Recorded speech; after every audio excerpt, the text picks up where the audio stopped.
பிரிச்சு பார்த்தா நல்ல திங்கி போல. அதுக்கெல்லாம் நீ என்னத்தை ஆக்கி போட போறியா என்னமோ யாருக்கு தெரியும். ஆக்கி போடுறதா? அதெல்லாம் ஒரு பெரிய வேலையா?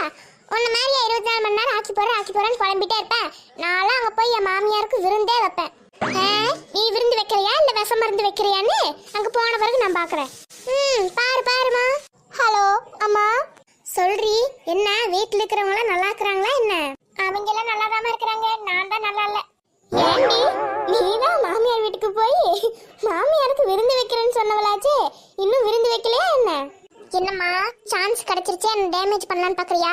கண்டிப்பா நான் விருந்து வைப்பேன். அப்படியா? சரி வெயி. விருந்து வைக்கிறது விட்டுட்டு எனக்கு ஃபோன் பண்ணி சொல்லிட்டு இருக்கிற. இல்லம்மா அது எது இல்ல, என் மாமியார் டீ போட சொல்லிச்சா, அதான் எப்படி போறதுன்னு உனக்கு ஃபோன் பண்ணி கேட்கலாமேன்னு கூப்பிட்டேன்.